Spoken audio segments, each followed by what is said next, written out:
I'd like to welcome everybody here today. I am Jim Lindsay, the director of the Robert S. Strauss Center for International Security and Law. We are very pleased to have here today Professor Asser Susser, who is the distinguished director of the Moshe Dayan Center for Middle Eastern African Studies at Tel Aviv University. Professor Susser is doing a whirlwind tour of the United States. He landed actually in Canada and began his tour in Montreal and is working his way gradually across the country. I guess after Austin, you're headed off to lovely California, and apparently on your way home, you're getting to go to Ireland, so getting to hit some of the more delightful places to visit. I think it is safe to say that Professor Susser is here to talk on an issue that is grabbing the attentions of most Americans. It is hard not to open up the pages of major national newspapers or even local ones like the Austin American-Statesman and not read about events in the Middle East. Obviously, the United States has its foreign policy focus on Iraq, but also the increasing questions of Iran and its designs for the region, the fallout from the Iraq War, the questions of whether or not a Palestinian-Israeli peace process can be revived, divisions within the Palestinian community. And I think it's a great pleasure to have Professor Susser come and speak. I think we've agreed he's going to talk for about 20 minutes, and then we will do question and answer. And without any further ado, Professor Susser.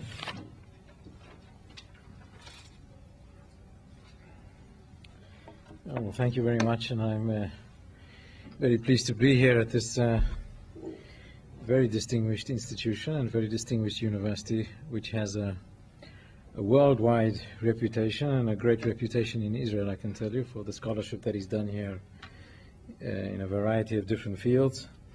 I do know that people who get books published in the University of Texas Press are regarded as having got into a very prestigious publishing house, so your name goes way before you and is highly regarded and highly respected. I would like, in the sort of a brief presentation, to discuss the changes that have taken place in the Middle East in the last, say, half century, but particularly in the last quarter of a century, and especially accelerated in the last few years, to a large degree by the war in Iraq, and then make a few points on what these changes mean, looking at it from Israel. And then we can engage in Q&A. First of all, the changes in the region. In the 1960s and the 1970s, if we would have opened a discussion on the Middle East, it would unquestionably have revolved around Egypt. It would have been about Egypt and about Egypt as a great regional power. In the 1950s and 60s, it would have been about Abdel Nasser, who was such a trendsetter in the Middle East that even an entire movement of pan-Arab unity was named after him, Nasserism. And in the great era of the non-aligned movement, Abdel Nasser was up there on the stage of great international leaders with people like Nehru of India and Tito of Yugoslavia. That is no longer true.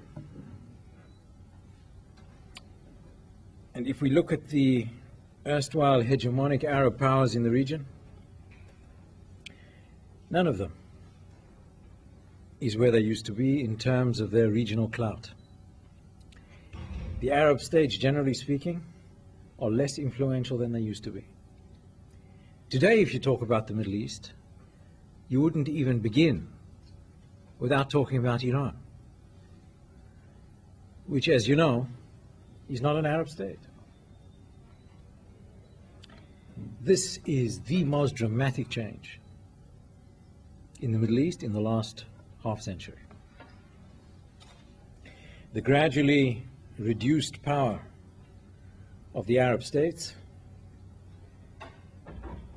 and the rising relative power of the non-Arab states. The non-Arab states, mainly the local players, but also non-Arab players from the outside, like the US. To a lesser degree, the European Union.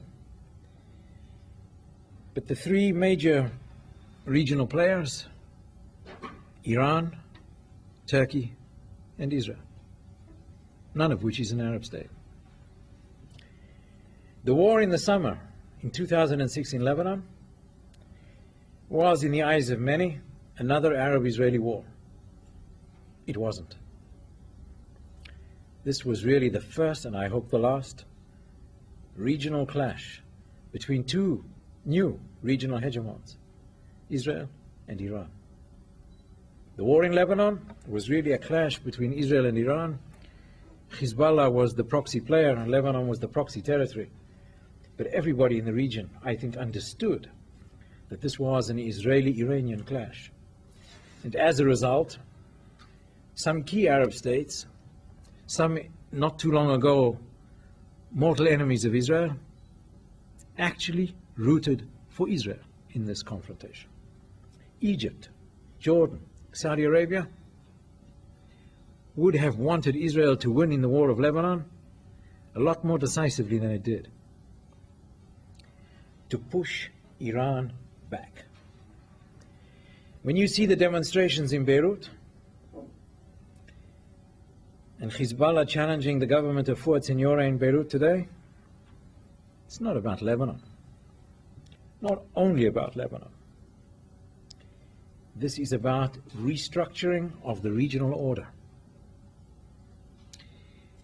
Whether Lebanon remains part of the Sunni Arab countries, or is Lebanon being sucked into the Iranian Shiite orbit? So how did this come about? If we look at Egypt, Syria, Iraq, Saudi Arabia, the four most important Arab states in the 20th century, those who at different times had considerable regional clout. Egypt today has little influence beyond its boundaries.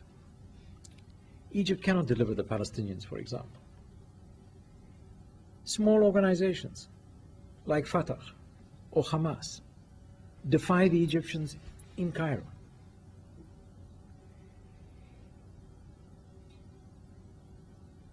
In the 1950s, Egypt did not want to recognize the independence of Sudan. And Egypt regarded Sudan as part of Egypt's sphere of influence and actually wanted Sudan to be part of Egypt. Today, Egypt has no say in what happens in the Sudan. You have this awful genocide taking place in Darfur. The Egyptians are not responsible for that in any way. They have no part in it, have no say in it, but that is indicative of Egypt's declining regional influence.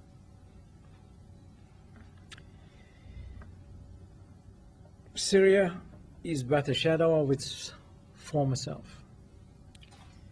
Syria in the 1970s, the 1980s, had the Soviet Union as its strategic umbrella.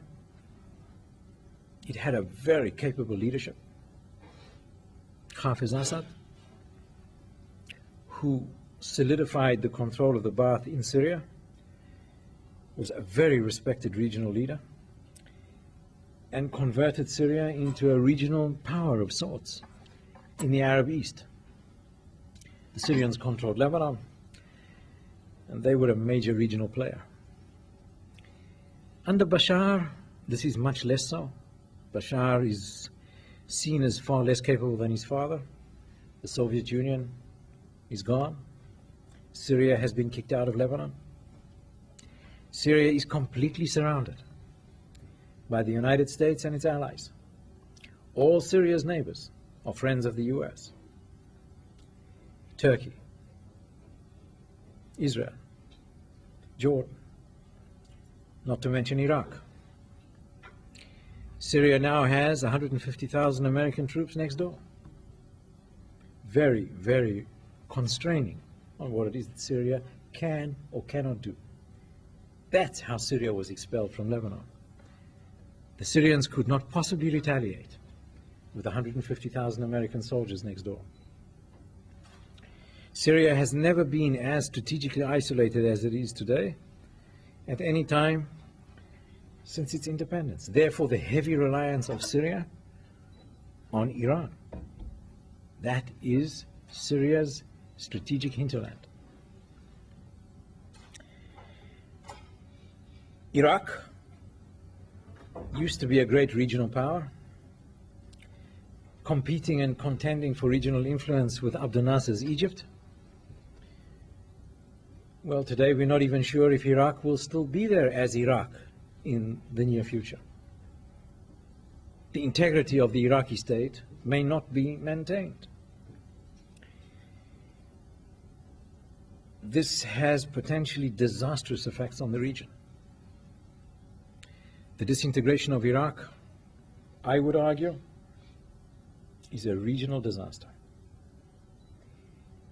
It is a kind of earthquake, the end result of which is unforeseeable. But the disintegration of Iraq could destabilize the neighbors. It could lead to a Turkish invasion of Iraq. The Turks do not want to see an independent Kurdistan, which could have a subversive effect on the integrity of the Turkish Republic. If Iraq is to be broken up into a little Kurdish statelet and a Sunni statelet and a Shiite statelet, the Kurdish north and the Shiite south have Iraq's oil wealth. The Sunni center will be impoverished, and these may emigrate in great numbers to the neighboring countries, which they're already doing. Jordan is the most vulnerable to this kind of emigration. Jordan has a population of 5 million people. There already are nearly 1 million Iraqi refugees in Jordan today. Another few 100,000, and who knows whether the Jordanian state, as small as it is, will be able to withstand this influx. The Jordanians are terrified of this possibility. If Jordan is to be destabilized, this has immediate ramifications on Israel. Even if Israel would want to withdraw from the West Bank, it would find it rather difficult to do if on the other side of the river there is chaos. What is happening in Iraq has dramatic regional effect. And for the most part, I would say rather negative, as I think an understatement, I would say.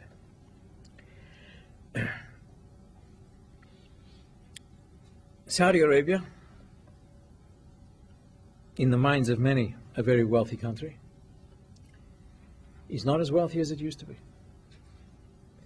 Not because oil wealth is not great, it is, but Saudi population in the last 25 years has increased from about 7 million to 30 million.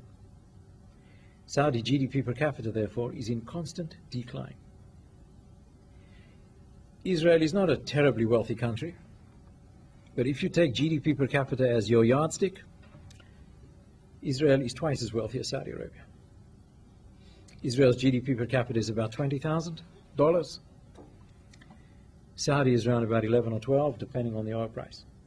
If oil prices go down, it will be below 10. There was a time when Israel's GDP per capita was nearly 3 times that of Saudi Arabia. So in this kind of Middle East, where key Arab players are less powerful and less influential than they used to be, the rising power of the non-Arab states becomes ever more clearer. The most dramatic is clearly Iran. The destruction of Iraq is like the opening of the floodgates of the Hoover Dam. Iraq was the gatekeeper to the Arab East, keeping Iran at bay. That Iraq is no longer there. Moreover, with the political change that followed the American invasion, the Shiite majority of Iraq are now also the masters of Iraq. They were the majority of Iraq before, but they were not the masters of Iraq. The Sunnis in different ways ruled Iraq only from the 8th century until the American invasion. So the American invasion has changed the historical setup in Iraq very dramatically, transforming Iraq into the first and, for the meantime, the one and only Arab state ruled by the Shia community. The rise of Iran, the transformation of Iraq into a Shiite-dominated state, has changed the balance of power between Sunnis and Shiis in the Middle East in a way that has not taken place for centuries. Maybe we could say since the advent of Islam, never such a dramatic change in the balance of power between Sunnis and Shiis. The Shiis were always the underclass, the downtrodden, the disenfranchised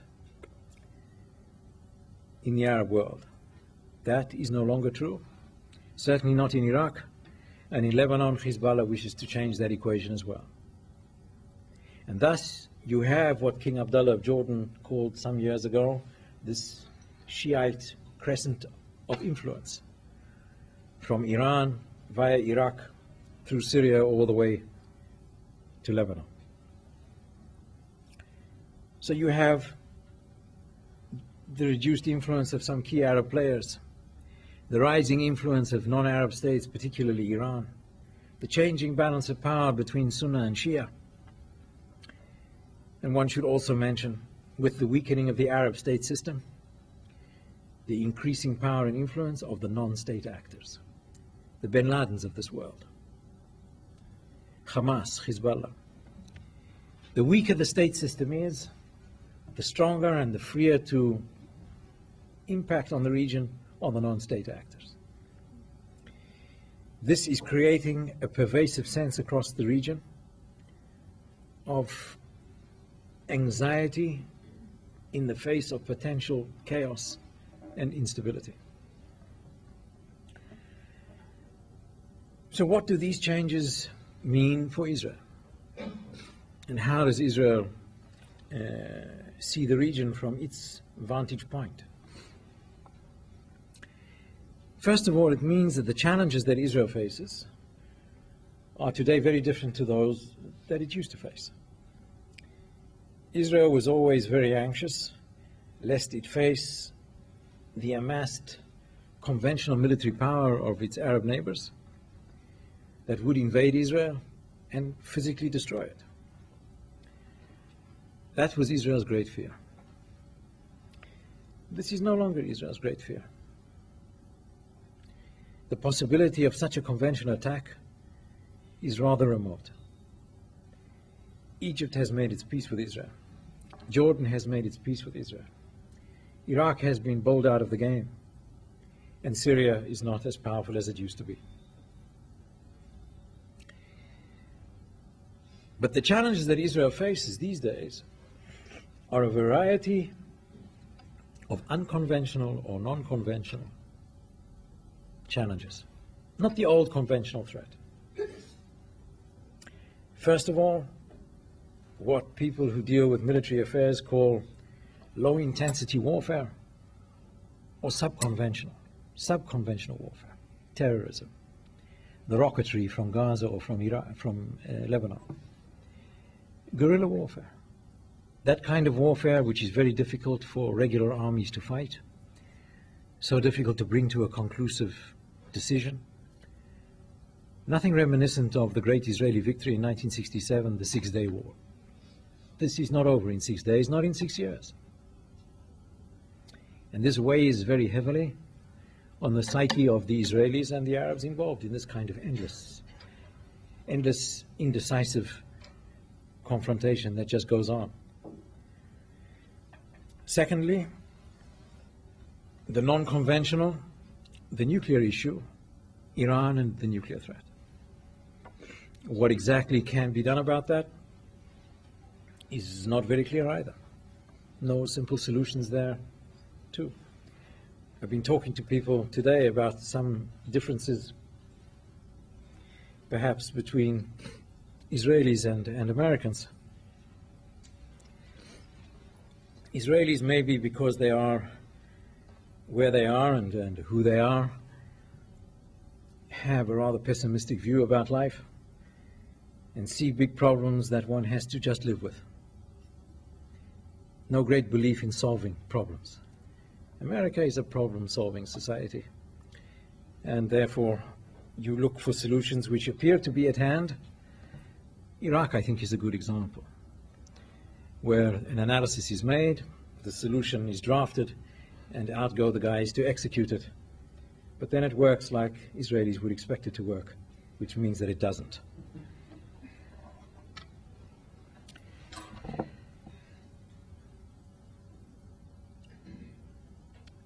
The third non-conventional kind of challenge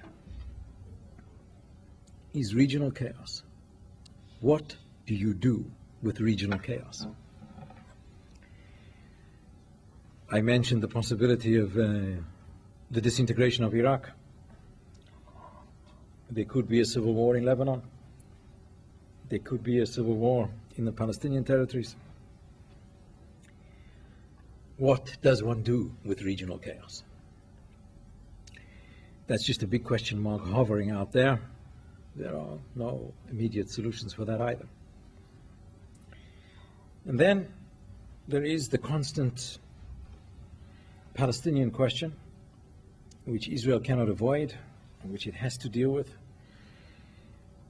both in terms of preserving Israel as what its raison d'etre is. If Israel wishes to be the state of the Jewish people, it cannot be the state of the Jewish people if it rules over millions of Palestinians. It cannot occupy the Palestinian territories forever and disenfranchise these people. There has to be some kind of political solution between Israel and the Palestinians. And I think Israel is more urgently in need of it than perhaps many on the Palestinian side are. I think there are many on the Palestinian side who would say that since the status quo works against Israel, let it be. It's not only a question of the occupation, it's also a question of Israel's international legitimacy, which as a result of the continuation of the war and the occupation is eroding. And Israel has to bear that in mind. There is therefore a growing sense in Israel that there is an asymmetry between Israel and the Palestinians on the question of time. Who is time working for? That's all about perceptions. We don't really know who time works for.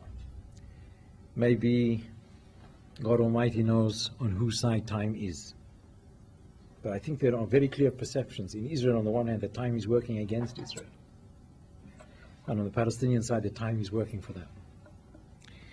This creates a greater Israeli willingness to withdraw, even without an agreement.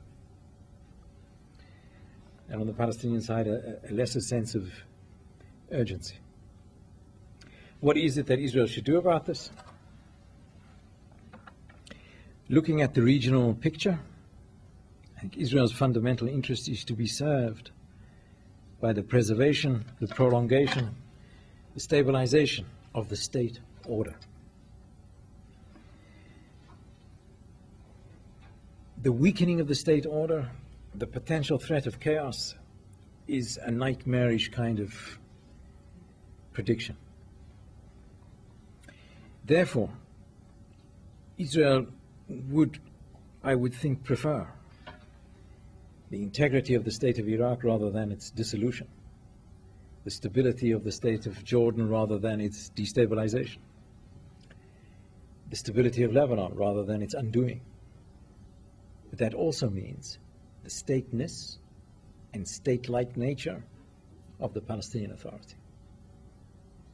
Therefore, if the Palestinian Authority does have a government of national unity between Fatah and Hamas, which is now being negotiated and has been negotiated for a long time, hopefully this will come to a positive conclusion.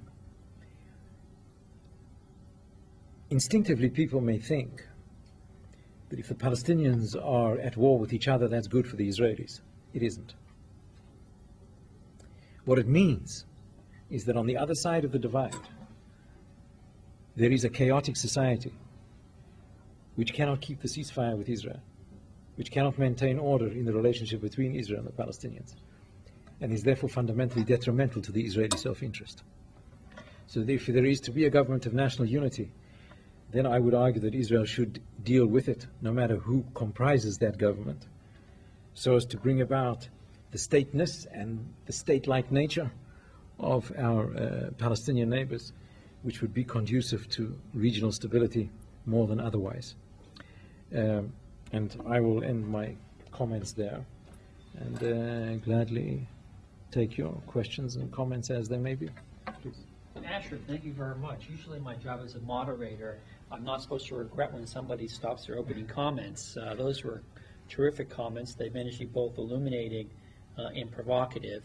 If I may, I want to exercise the privilege of the moderator and ask you the first question, because I was particularly struck with your opening observation that the fighting last summer was not another Arab-Israeli war, but the first Israeli-Iranian war. And that's a very troubling notion to think about. And you mentioned, and I think quite rightly, your hope is it's also the last Israeli-Iranian war. And so the question I would put to you is, how do we avoid a second or a third Israeli-Iranian war? To what extent does avoiding that really rest on the shoulders of Israel?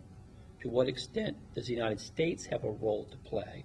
And maybe sort of a little curveball at the end, are Israel and America's interests in dealing with Iran aligned?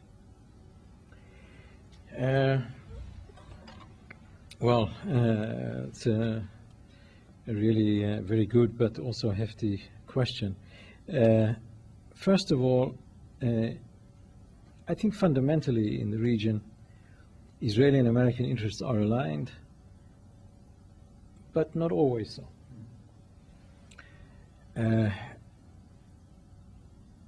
Now, I have to tread carefully here because I have a non-immigrant visa. What the people who travel here call an I-94. I don't know if you even know what that is. When I used to teach here, I used to have what was called a non-resident alien. That was my definition, non-resident alien, as if I came from outer space. So being a non-resident alien, I have to be careful, perhaps, what I say, not to be thrown out of here. But it's not America so much, but this administration that I think has a very ideological view of the neighborhood. Whereas Israelis tend to be, I would say, somewhat less ideological and belong more to the realist school, I think. We do not relate to the region through the eyes of axes of evil or the war on terror.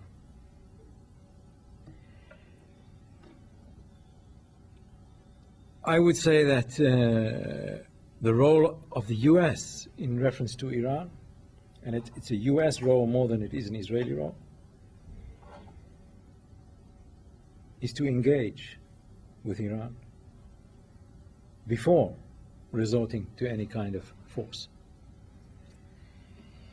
Just look at the geopolitical reality. There is no exit strategy from Iraq unless you talk to the neighbors.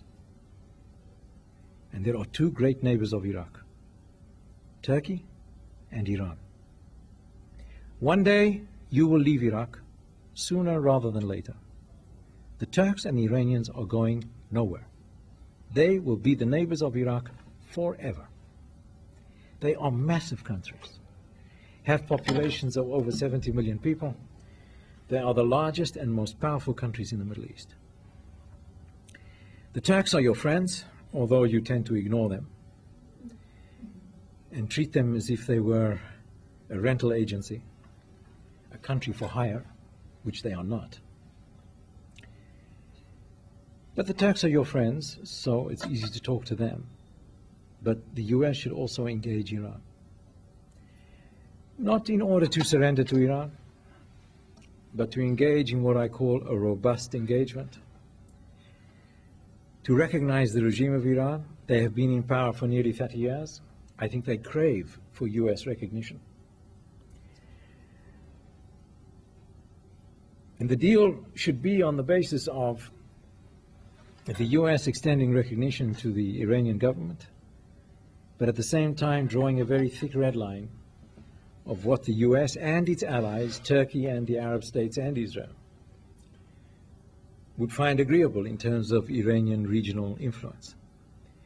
It's all very well for Iran to have influence in the Persian Gulf, but the Turks, the Arabs, and the Israelis cannot possibly accept Iranian hegemony over the Arab East. This should be the foundation for an engagement with Iran, and if it doesn't work, then perhaps other alternatives ought to be sought. But this is an avenue that ought to be pursued.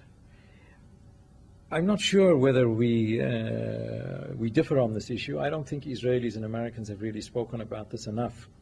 I don't think Israeli views on this are that clear either. But this is where I think the interests of the two parties should converge in this direction rather than confrontational. For Israel to launch into the position of dealing independently with the Iranian nuclear problem is pushing Israel into a position of being the eternal enemy of Iran. I don't think Israel has an interest to do that. And this is where I think that we may diverge, considering the ideological predisposition of this particular administration towards the Iranian regime, or even towards Hamas, for example, where I think Israelis may tend to be somewhat more flexible. Fair enough. Admiral Lemon. Robin, LBJ School. If I may be permitted, I have two questions I would like to ask you.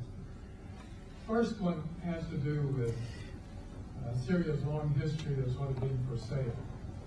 Any prospect of getting the Saudis to spend the money to replace the Iranian influence in Syria? Second one is a more pragmatic one. The question from outside, in my sense, one of the problems in trying to find a solution with the Palestinians has been the lack of an effective, charismatic leader on the Palestinian side. Is Marbuti potentially that person? Should one therefore consider, notwithstanding his past, trying to work a deal, letting him come out, and then making this a totally wild idea? If one can induce the former president of South Africa, Mr. Mandela, to come visit with Mr. Marbuti on the responsibilities of someone leaving prison. He did a great job in Haiti some years ago. Just a wild thing. Yeah. Well, first of all, Syria and Saudi Arabia, it's not just a money issue. It's not just a money issue. When I said that the war in the summer was an Israeli-Iranian clash, essentially why I say so is because the Hezbollah rocketry in southern Lebanon was obviously not there for domestic Lebanese purposes. The whole setup in southern Lebanon and the manner in which this rocketry was set in place was there to serve an Iranian strategic objective. It's like Cuba.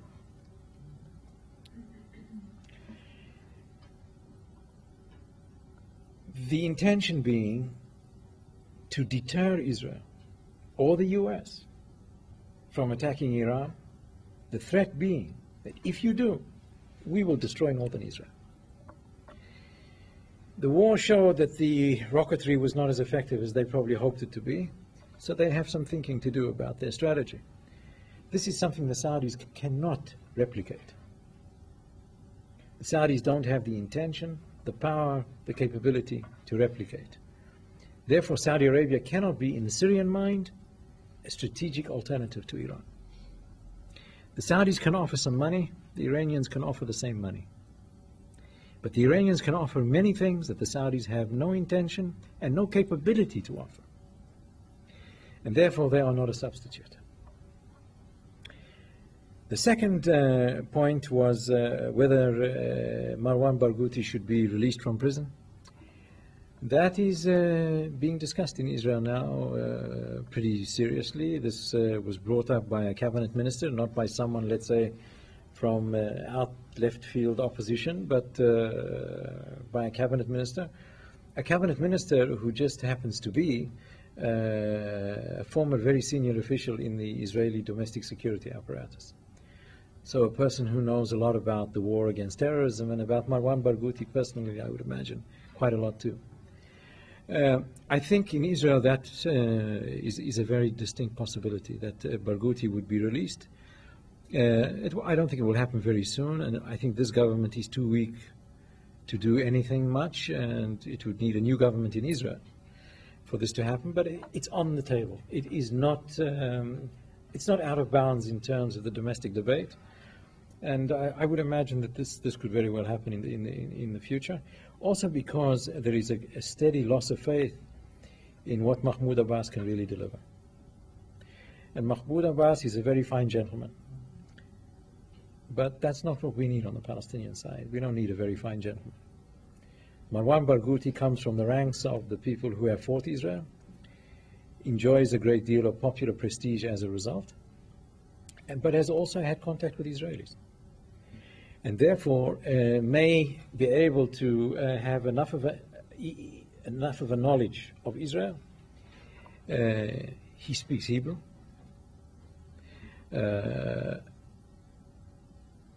Knows Israel, I think, far better than Mahmoud Abbas and Abu Mazen, and has a very strong popular following at least amongst Fatah people.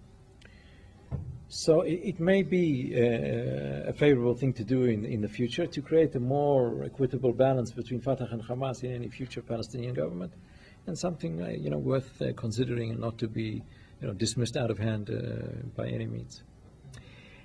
Mandela is the problem here in our conflict. To be quite honest, Barghouti doesn't need lessons from Mandela. The problem is not to be coached by Mandela. The truth of the matter is that our narrative of who we are and what our enterprise is about is diametrically opposed and in total contradiction to the Palestinian narrative and who and what they are about. This is the problem. It's not that we have to educate the Palestinians or the Palestinians have to educate us, or that Mandela or anyone else can coach the players. Just, I would say, to give this some flesh on the statement, the State of Israel for Jewish people is the achievement of our right as other peoples to self-determination. It is our defiance of our horrific historical fate. It is the greatest achievement of the Jewish people in 2,000 years. For the Palestinians, it is anything but that. Our great victory is their horrific defeat. We will not be thanked for that, nor liked or understood for it. And therefore, there is a real, honest-to-goodness difficulty for us and them to agree on what it is that we should be doing. And no coaching from anyone will make much difference to that. And therefore, I recognize the great difficulty in arriving at a great historical resolution of the conflict. But I do recognize the need of both sides for some kind of deal, which we at least can live with for the meantime. We have to lower our sights and aim for the realistic rather than for the ideal. And we should sit down intellectually with ourselves to try and clarify what it is that is realistic and what should be left for later. The approach of Camp David and President Clinton in 2000 was a heroic effort to achieve the unattainable. The end result was disaster. The failure of Camp David led us and the Palestinians straight back to the battlefield, where we let each other's blood worse than we have ever done at any time in the last 50 years. This was the worst round of bloodshed between Israelis and Palestinians since 1948. It's nearly 60 years.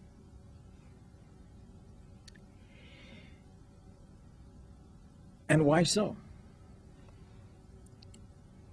When you engage the President of the United States in order to achieve end of conflict, and you don't have an agreement for end of conflict, and you fail as one can only expect to fail, it's as if the parties have spoken to the ultimate umpire and he failed them. You have spoken to God and it didn't work. Where do you go from there? Straight back to the battlefield, in total desperation. We should not repeat that mistake.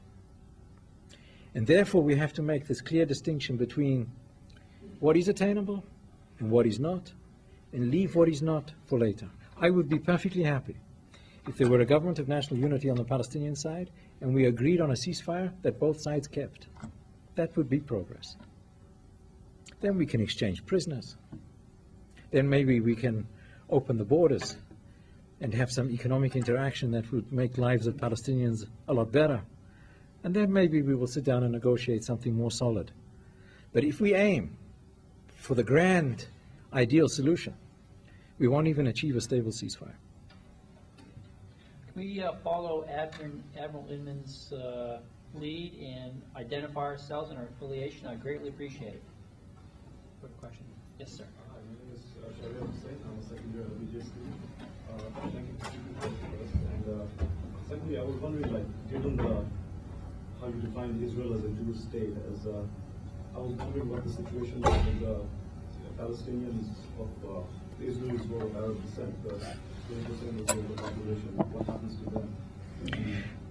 Well, first of all, I define Israel as the state of the Jewish people. I didn't say Jewish state. It's a term that I personally don't use. Because Jewish state may sound to some theological, and I'm not a religious person. And some on the Israeli right would like Israel to be a more theocratic kind of state, which I would not like. For me, Israel is the state of the Jewish people, which is a secular concept of self-determination for the Jewish people, like the self-determination of the French people. Israel as a Jewish state doesn't mean that Israel is either a theocracy nor a state that excludes people who are not Jewish. France is the state of the French people. That doesn't mean that people who are not French or not Catholic cannot be citizens of France.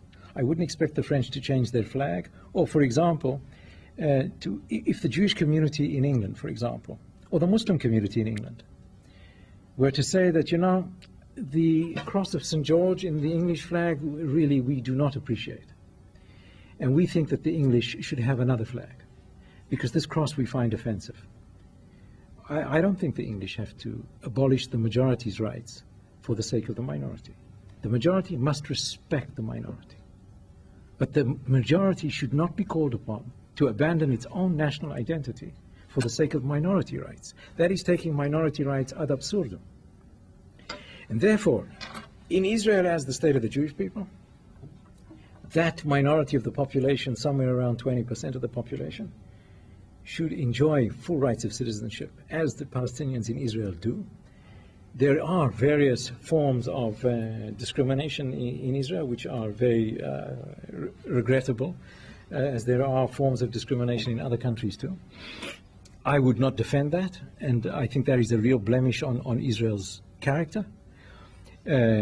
But I would not argue that we have to abandon our national enterprise in the name of the rights of the minority.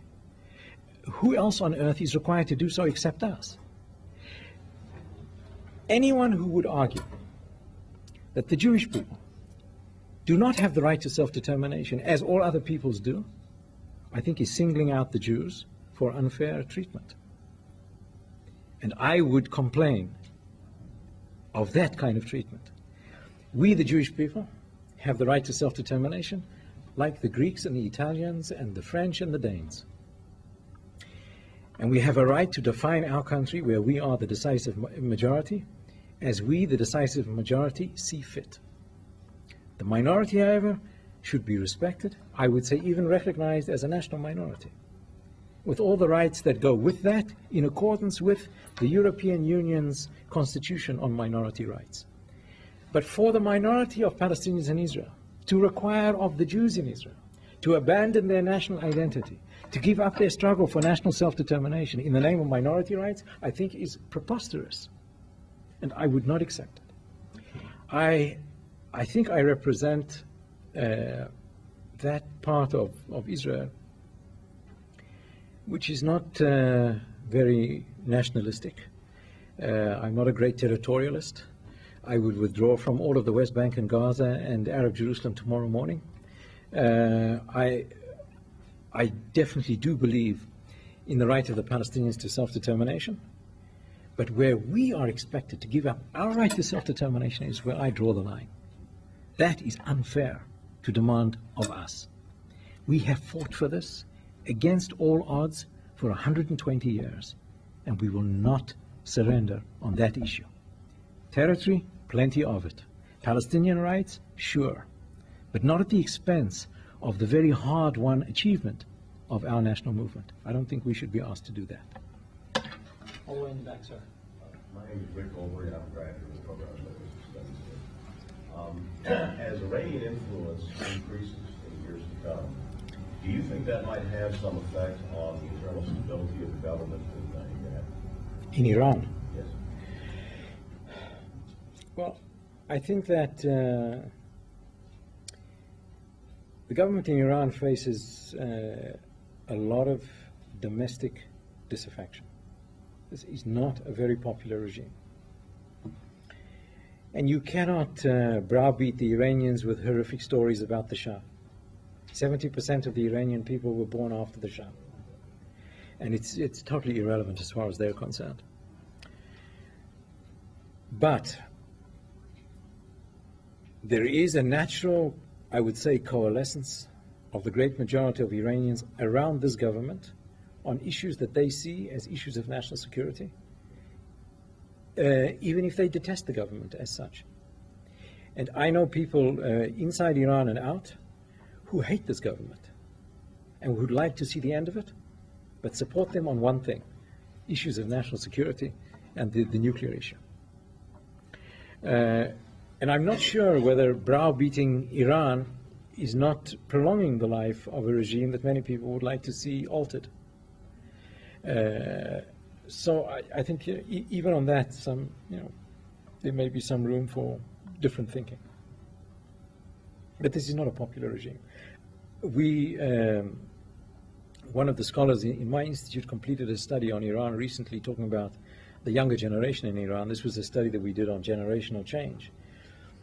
And he wrote about the socio-economic malaise of Tehran. It's horrific. The poverty, prostitution, HIV. It is really disastrous. If you look at what this regime promised the people in comparison to the previous regime, they haven't delivered on anything. The population of Iran since the revolution has doubled from 32 million to 70. There is no way they can continue like this for an extended period of time. But on issues of national security, like in so many other places, people will go stand behind the government, and they do. So I think the attitude towards Iran and the whole way of relating to Iran should be, from the US point of view, from the Western point of view, somewhat more sophisticated, I would say. Yes. Yes, I'm sorry. Lori Saramelis, I'm a first-year LBJ student. Do you agree with the idea that Iraq's neighbors will not likely become more engaged until the U.S. leaves? And if and when they do, what's your best estimate about how they will get engaged and what impact that will have? Well, I think I find it difficult to see any of the countries of the region and even any of the communities within Iraq really wanting to dismember Iraq. I could give you a good explanation why all the countries of the region, even the communities in Iraq, would not want the country to be parceled up. The problem is that it just may disintegrate despite what everybody may want. But in your question, there seems to be an assumption that the U.S. has to go before there is a regional order. I don't think so. I think that the U.S. departure can be coordinated with the neighbors as part of the departure. This is the exit strategy. Not, I don't know, to surge, I think it's called, or just to leave tomorrow morning. Talk to the neighbors. The neighbors are going to be there forever. The neighbors have their concerns. And the neighbors should not be treated as just the spectators to some American exercise. It's we who have to pick up the pieces. And therefore we, the people in the region, should be spoken to. We count. And this includes the Turks and the Iranians and the Arabs and the Israelis. And you should have a look. Just so happens today, there is an article in the New York Times today on the op-ed page by the UN ambassador to the UN, to the Iranian ambassador to the UN.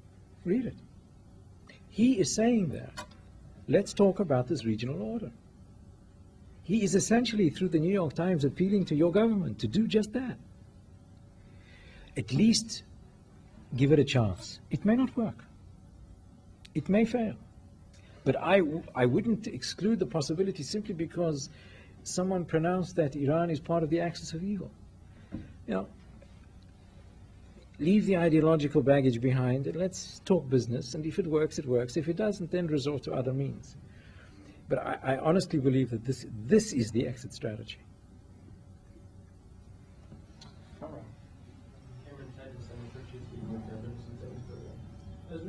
I have no doubt that American aid will continue to Israel for the next 2,000 years. But how independent is Israel able to be right now? Like, if there was a change in the winds, could we hold that over you, or are you economically independent? Well, I can give you some numbers. Israel's gross domestic product is somewhere in the vicinity of $130 billion. The aid is 2 point something. I'm not sure we would know the difference if it stopped tomorrow. I'm not suggesting that it stopped. $2 billion and something is a lot of money. But the notion that Israel has no bread to eat next morning if the aid doesn't come from America is based on a misunderstanding of what Israel is economically. The aid package, when passed after the October War in 1973, was much more substantial for Israel in relative terms. The dollar then was much stronger than the dollar is today, and Israel's GDP was perhaps a quarter of what it is today. In the meantime, let's say $3 billion today is worth half of what it was worth 30 years ago, and Israel's GDP has multiplied by 4 times, 5 times over. So essentially, U.S. aid in real terms to Israel has declined maybe tenfold in the last 30 years, and is far less critical for Israel's well-being. As I say, it's nice to have it, but it's not critical. Or whatever. The military aid is important not in terms of the financing of it. It's the machinery involved. We don't make it ourselves. We don't make F-16s. So we have to buy them from the U.S. And in that sense, there is serious dependence between Israel and the U.S. If the U.S. would have an arms embargo on Israel, I think Israel would be in serious trouble. But I wouldn't think that that's in the cards. I certainly hope not. But Israel is, I would say, a much more independent actor than people tend to think. And I would say many things the U.S. does in the Middle East don't necessarily coincide with Israeli interests, something that you were saying before. And many things that Israel does don't necessarily coincide with U.S. interests. Not everything the U.S. has done in Iraq has benefited Israel. I would argue very strongly that the war in Iraq has been very damaging to Israel. On the other hand, Israeli settlement policy has been in defiance of the U.S., and it continued anyway. I myself would argue not to Israel's benefit either, but that's another story. Yes, front row. Just wondering what kind of an economic strain is there because of this endless conflict on citizens on Israel? I was there last year, and I know the taxes on cars are insane. I was just wondering. Well, everything is relative. You think the taxes on cars in Israel are insane? Oh, we think they're much lower than they used to be. So it just depends about, which side of the stick. Yeah, but that's better than 300%. You have to remember where we began. The term in Hebrew for a car has changed.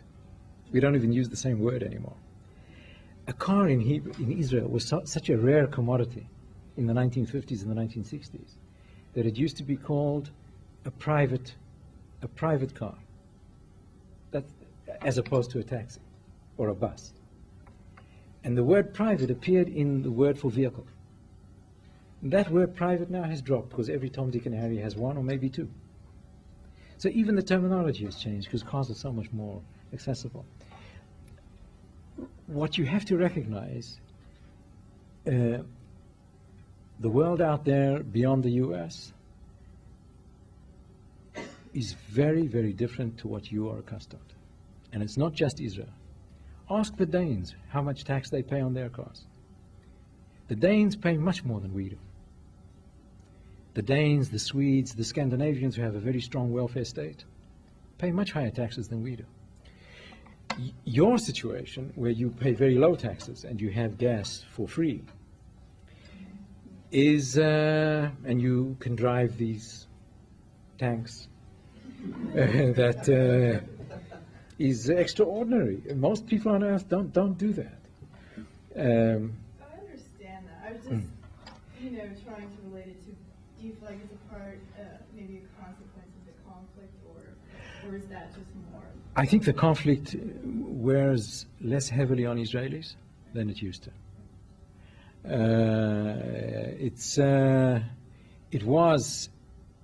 There were times, I would say, in the 60s and the 70s, particularly in the 70s, when it wore much more heavily. Take the war in Lebanon, for example. There was a war in the summer. Yet, the performance of the Israeli economy in 2006 was the best year of the Israeli economy since the foundation of the state in 1948, despite the war in the summer. The reason for that is, I would say, from the 1990s onwards, very much, I would say, thanks to the massive Soviet immigration to Israel. Israel was catapulted in one decade, the 1990s, into the first world. The influx of high tech, the immigration from the Soviet Union was the most educated immigration Israel ever received, and in massive numbers. This had a dramatic impact on the Israeli economy. And the country has become one of the leading states in the world, I think second only after the US, in high-tech innovation. And as a result, the Israeli economy has become very strong. far less dependent on traditional forms of income such as tourism and agriculture, which used to be a major component of the Israeli economy. That's not true anymore. And as a result, Israel is much wealthier. The people are much wealthier.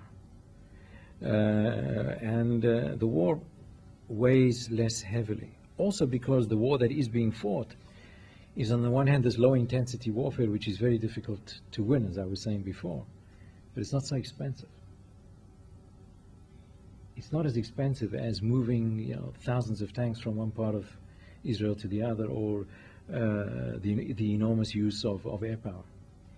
And therefore, the constant conflict is less costly.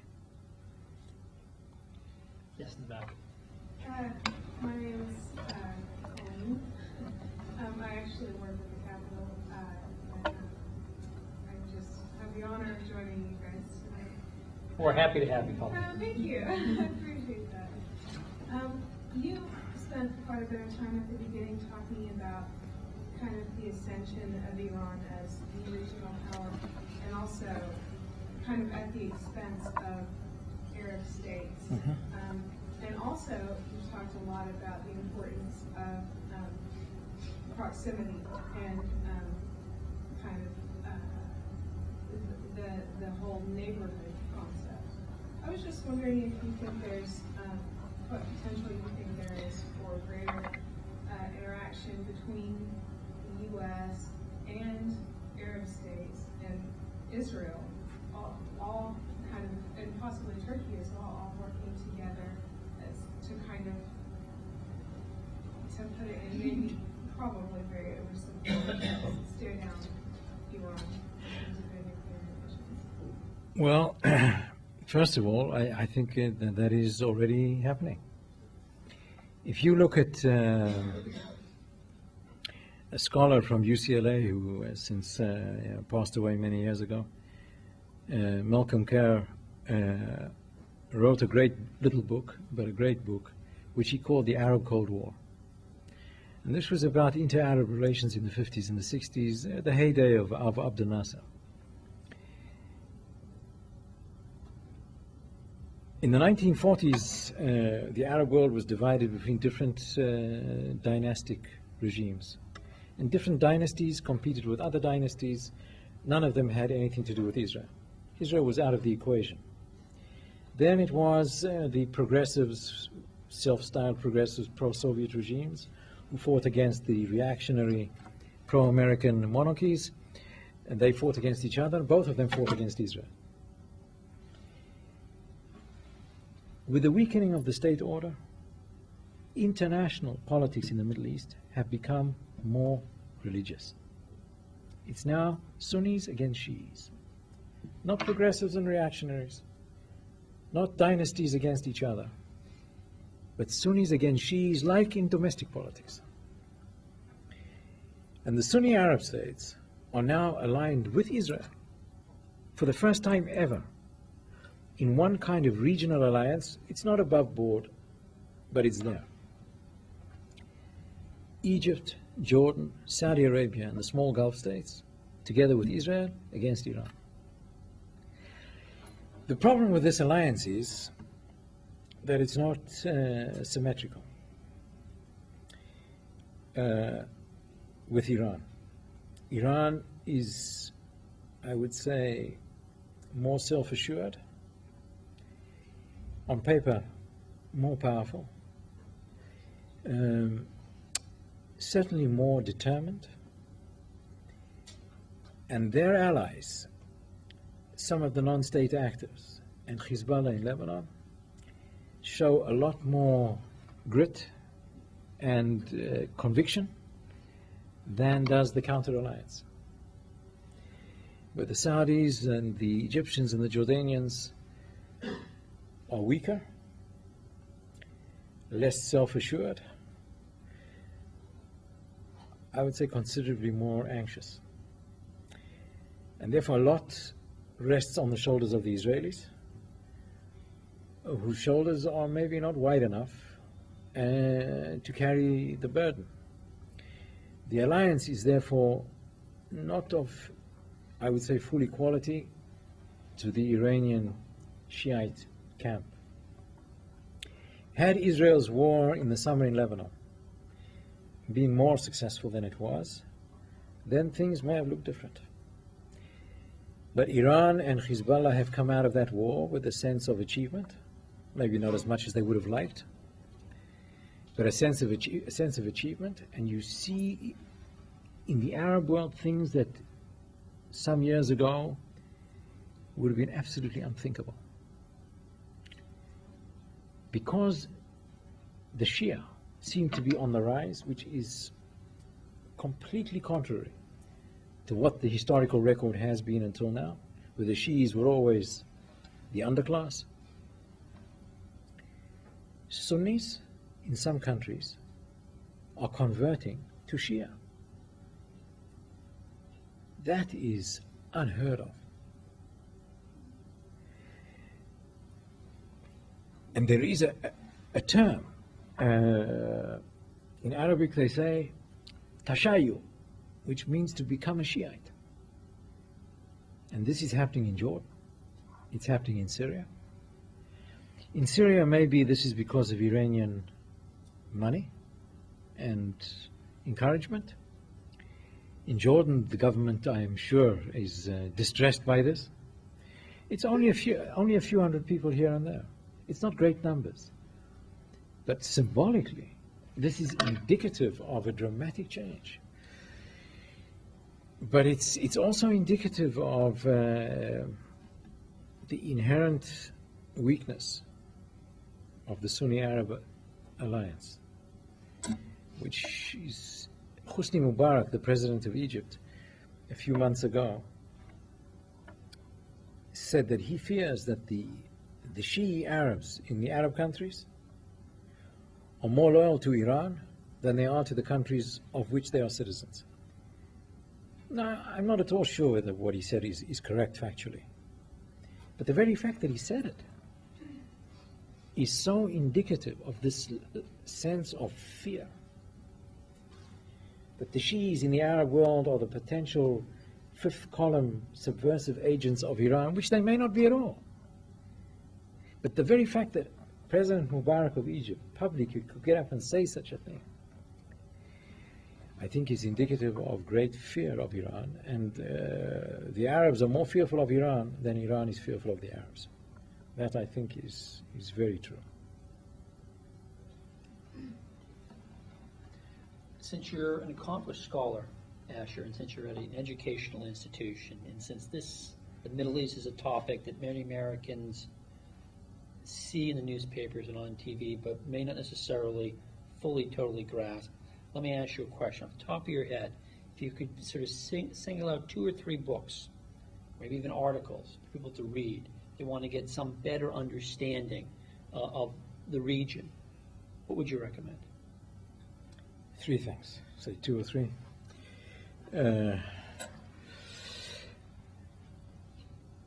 Bernard Lewis wrote The History of the Middle East from the Rise of Christendom until the present, 2,000 years of history. These are all big, thick books. The other is Albert Khurani, The History of the Arab Peoples. And a third is a small book which has come out very recently by Vali Nasser, a book about the rise of Shia. And I think this would be a great start. I'm sure there are very many others, but I think that would give a very good start. I think Valley would be very happy to know that you plugged his book. He is an absolutely terrific guy, and it's a terrific book. Yeah. But I want to say you're a terrific speaker. We've been Thank blessed you. to have you here. Jeremy, thank you.